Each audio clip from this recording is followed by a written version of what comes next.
Come into my parlour, said the spider to the fly.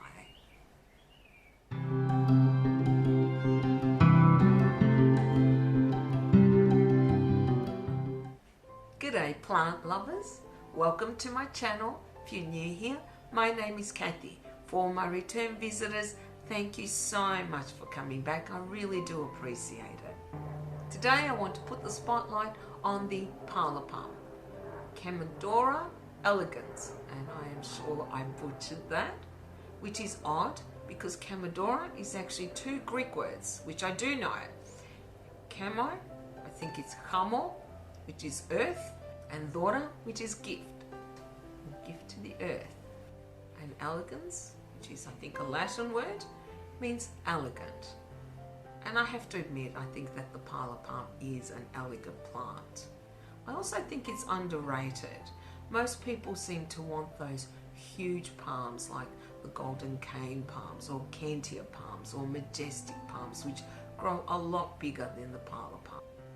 Now I have had my Parlour Palm for over 6 years, and I'm sure you can see it because it's right behind me and it's always in my videos.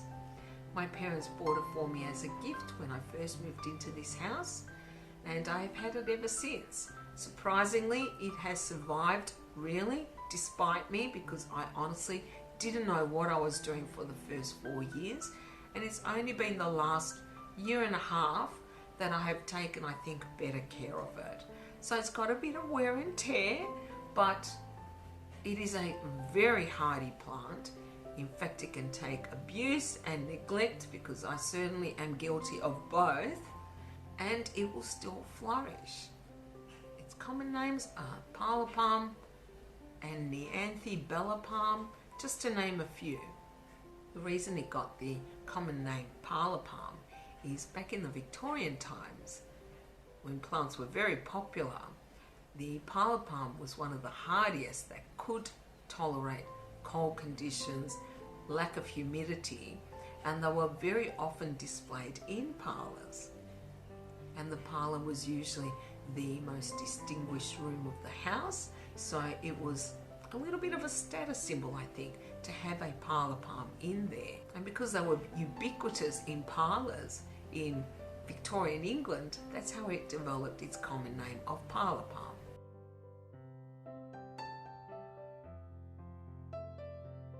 The genus is Chamaedorea and the species name is elegans. They have a woody stem and they're rhizomatous.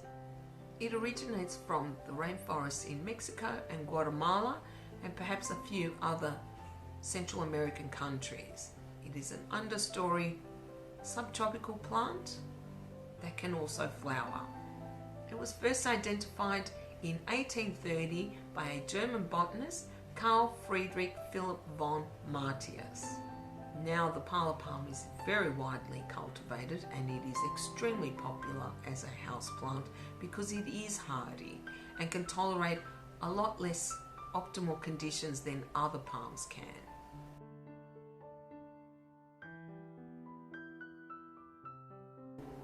They can grow up to 2 to 3 meters tall in their natural habitat, but they certainly do not grow that tall indoors.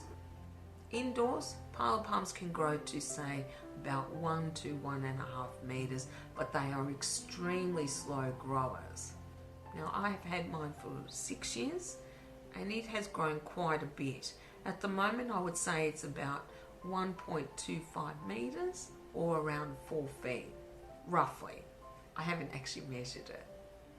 From my understanding, 4 to 5 feet is pretty much the maximum they grow indoors. I don't know how accurate that is. I guess I will find out.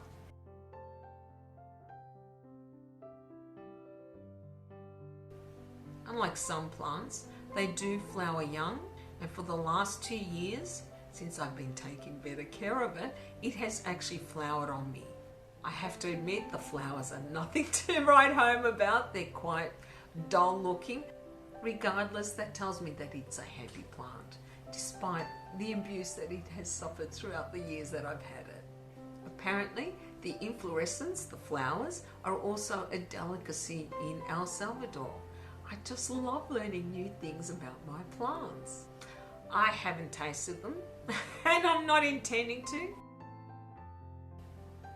Lighting. Now I've had my Parlour Palm in exactly the same position for 6 years. It sits in my living room, as you can see behind me, which is very big. It is next to a south-facing window, but in this room I also have two massive sets of sliding doors that face northerly direction.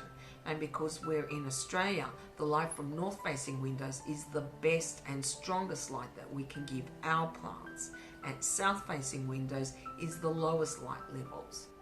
And I would say that my Parlour Palm gets medium light. However, Parlour Palms can tolerate low light.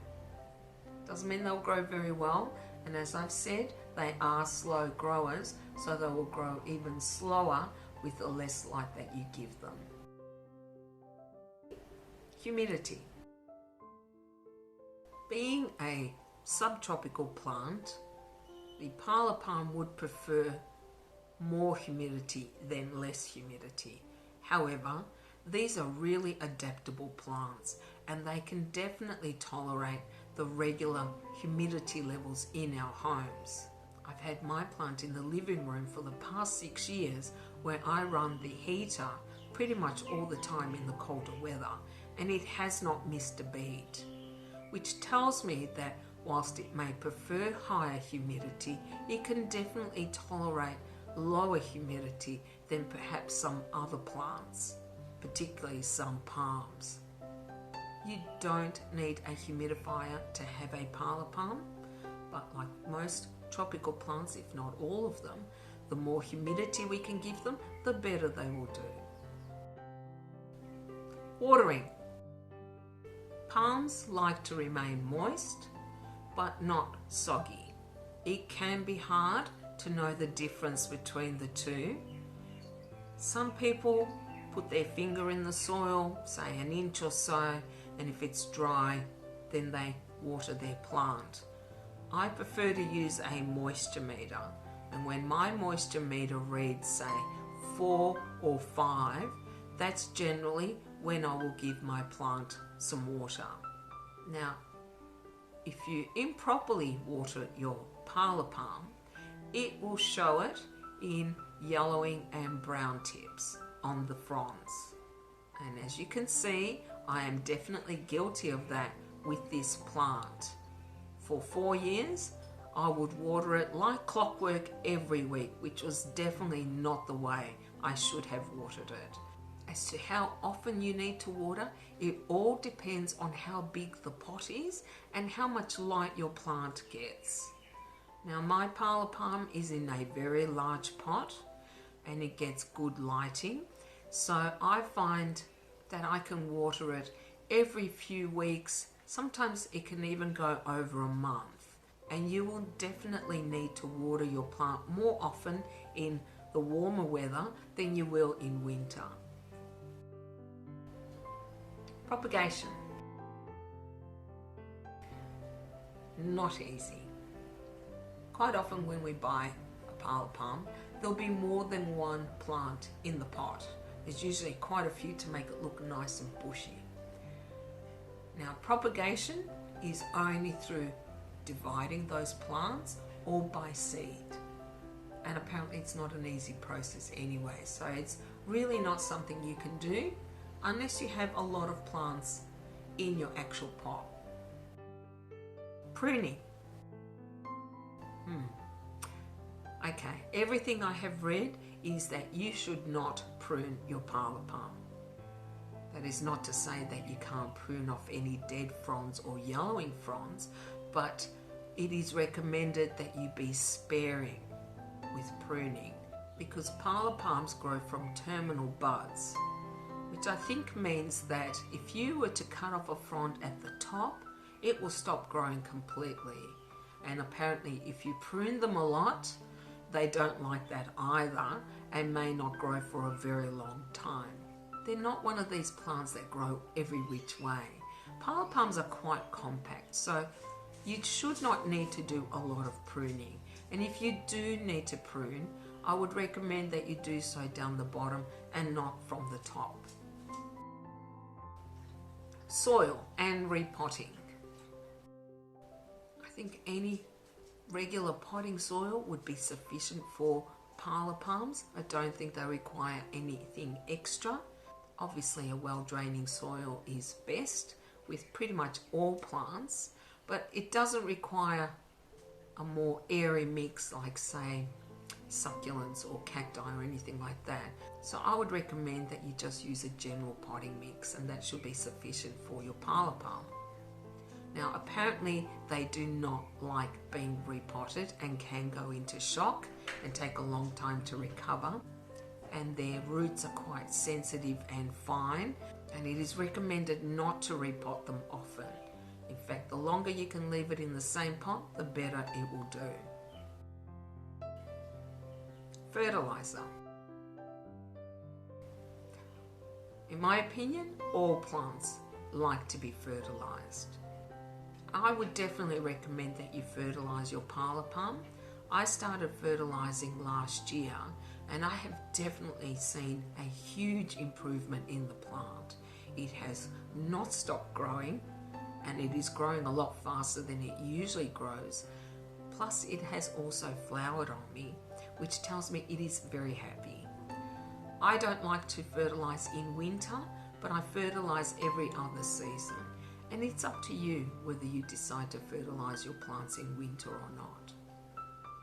As to the kind of fertiliser, I use just a general all-purpose slow release fertiliser, but I also do spray my plant with sea salt, which is a seaweed extract, and I also give her a liquid fish fertiliser every few weeks.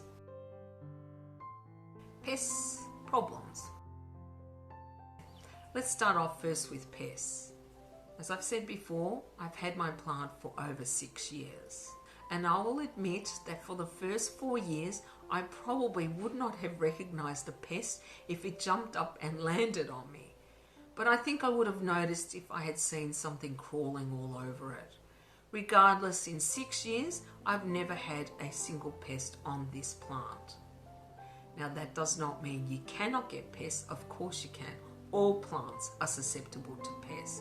But I don't think that the parlour palm is more prone to pests than perhaps other plants. The kind of pests that are known to attack parlour palms are spider mites, mealybugs, and scale. As for problems, I think the major problem you might have is yellowing or browning bits on the fronds, which is usually a sign of inconsistent watering.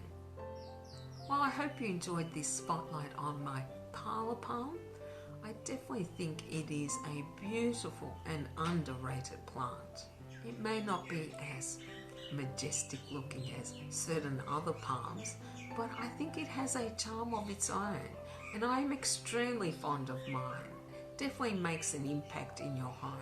It is also extremely easy to look after and tolerant of abuse or neglect. I think it is a perfect plant for beginners, but also for more experienced growers, simply because they're just so beautiful. Well, thank you very much for watching. I really do appreciate you guys hanging out with me and letting me ramble on about my plants. I hope you found this video useful, and if you did, you can give it a thumbs up. If you haven't already, you can subscribe to my channel. I hope you all have a wonderful day and wonderful weekend. Until next time, take care guys. Bye.